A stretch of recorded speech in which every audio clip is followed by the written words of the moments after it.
What's good, YouTube? It's KB with Just Do Boxing back with another video. And I wanted to do a quick video on a quick injury update on Erickson and Hammer Lubin. As you know, he just lost his second fight as a professional this Saturday in an all-out war with, the towering inferno Sebastian Fundora. It was a war, like I said it would be. It delivered, and Lubin sustained some really serious injuries in this fight.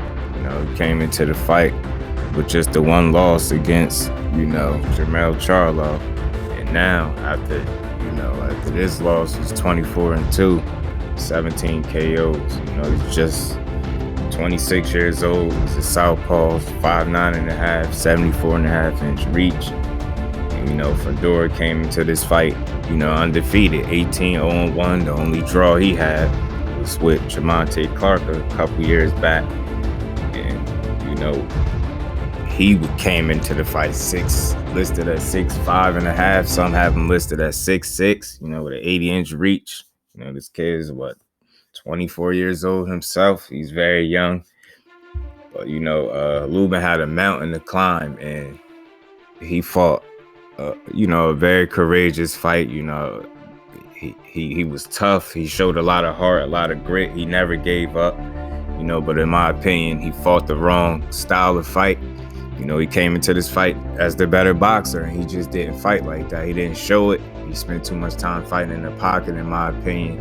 And that's right in Sebastian Fundora's wheelhouse. If you see most of his fights, most of his fights are fought on the inside most of the time. And with him being as tall as he is, you would think he would keep fighters at range and fight from the outside. Nah, this kid likes to mix it up. And, I think with Lubin, going toe-to-toe with him like that and standing right in the pocket, it's just something he wanted. You fought his style of fight for too much of the fight. I think Lubin should have mixed it up and should have displayed his boxing ability. I think he got caught up in between of trying to show the crowd that he could go toe-to-toe with this kid and show Fundora that he wasn't backing down, and that he was willing to go toe-to-toe. And I think that would have been okay in spots. I think he was supposed to mix it up and not try to fight the whole fight like that.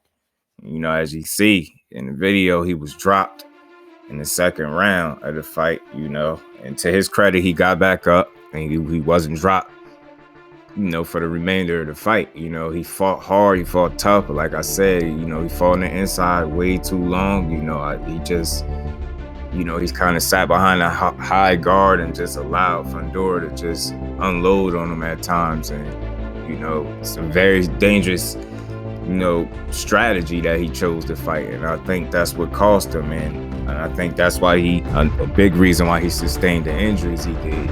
It's being reported that Lubin suffered a broken jaw, a broken nose. If you see his nose kind of swelled up real crazily, like, similar to Mario Barrios when he fought Keith Thurman. But I think Lubin's was even worse. His face looked pretty much disfigured, man. His jaw swelled up real bad, his eyes swelled up real bad, his nose looked real bad. It's almost like he was growing a horn in his middle of his forehead. It just looked bad.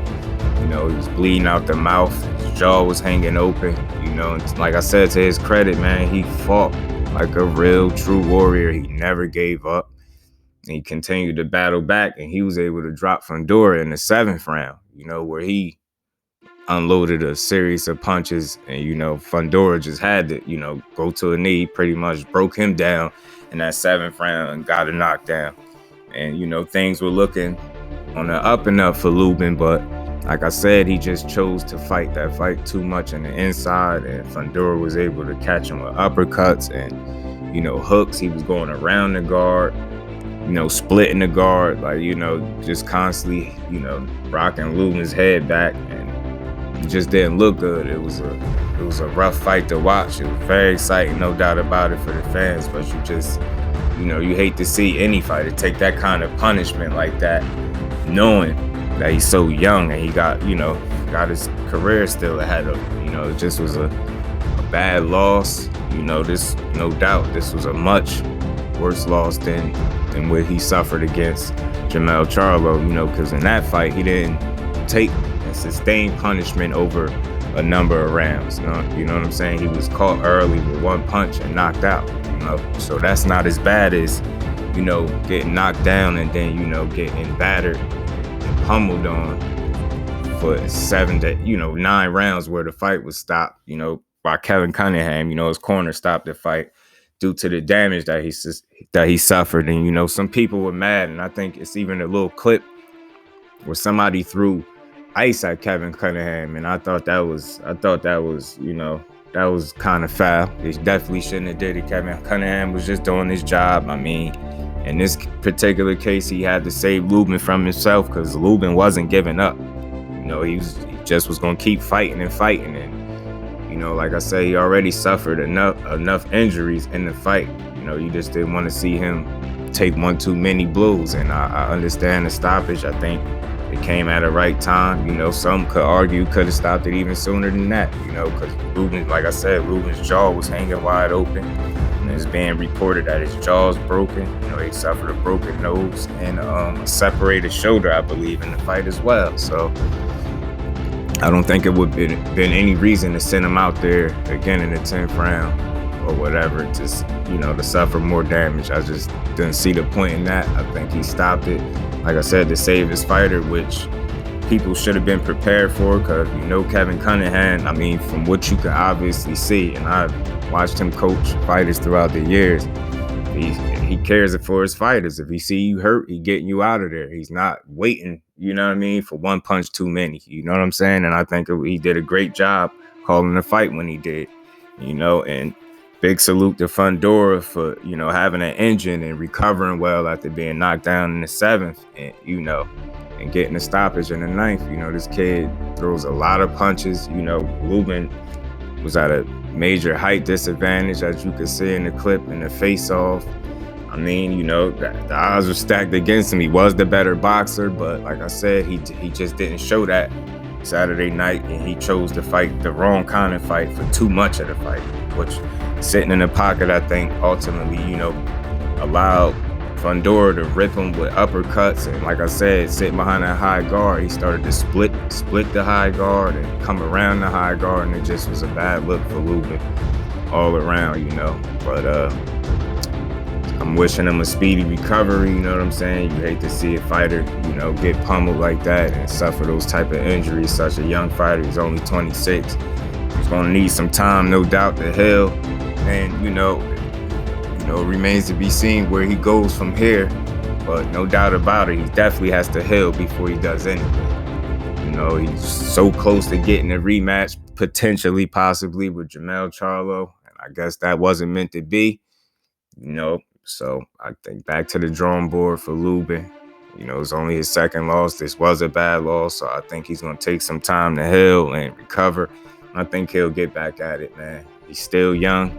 He could come back from this. I think he's a mentally strong, tough kid. So I'm wishing him none but the best. Wishing him a speedy recovery, and big salute and shout out to Sebastian Fundora for fighting a hell of a fight. Giving the fans their money's worth. He didn't crumble. He made it exciting. The whole 9 rounds, we got to see a war. You know what I mean? So credit and salute to both fighters, man. And like I said, wishing Erickson Lubin a speedy recovery. That's my thoughts on it, man. Just wanted to give y'all a quick injury update. Lubin suffered a broken nose, broken jaw, and a separated shoulder. So hopefully he recovers well and he gets back to it. Shout out to Fundora for winning.